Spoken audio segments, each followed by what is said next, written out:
don't want to vote for a felon. He benefited to the tune of millions of dollars. You can't deny the fact that Donald Trump is somebody who has consistently defrauded people.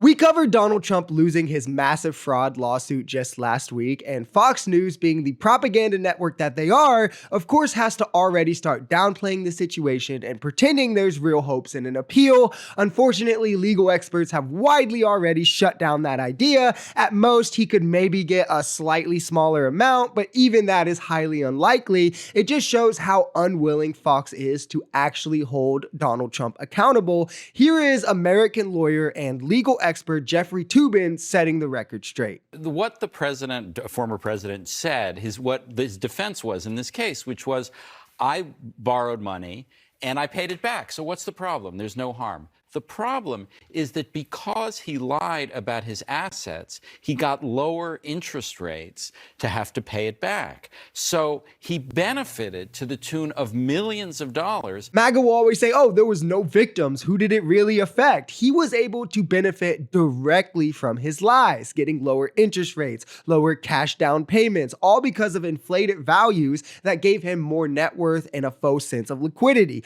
Also, it directly affected taxpayers and those in the state and the state of New York as a whole. And of course, Jessica Tarlov on Fox News The 5 got asked about this and what it means politically. And as always, she absolutely hit it out of the park. You can't deny the fact that Donald Trump is somebody who has consistently defrauded people, not paid his bills. I mean, this is what happened in the 2016 election when Hillary had a slew of ads about how he stiffs everyone from contractors, people who work in his buildings, et cetera. And this is the character of the man. These are huge inflations to get cushier interest rates. I mean, saying that his apartment in Trump Tower is 33,000 square feet when it's really 11,000. Mar-a-Lago, his tax broker, said $27 million ranks it as a social club when he's running around saying it could be $1 billion. It's actually $517 million. Regardless of what your stance is, you have to be delusional or just unwilling to admit any wrongdoing from the man to pretend that these trials didn't prove that Trump consistently lies to people and did so for his own benefit. Multiple inflated assets directly to get loans that would affect taxpayers and at better rates. And it's not even close in terms of how much he was inflating it. He said things like Mar-a-Lago was worth the same as Buckingham Palace. Buckingham Palace is over 800,000 square feet. Mar-a-Lago is like 62,000, or that you could build over 2,000 private residences on a property that you could actually only build 500. It's all just massive lies for his own benefit. Fraud. He does better in the primary, but if you look at, and we talked about this in Iowa and New Hampshire, when you talk to voters about what's going to happen in a general election and if he is convicted of something, 32% in Iowa said they won't vote for him. Over 50% in New Hampshire said they won't vote for him. People don't want to vote for a felon. They don't want to vote for a criminal. Right now, he can coast along and say, this is about bias against me. You know, I'd never touch E.G. and Carroll, even though he owes $83 million for doing that and then defaming her.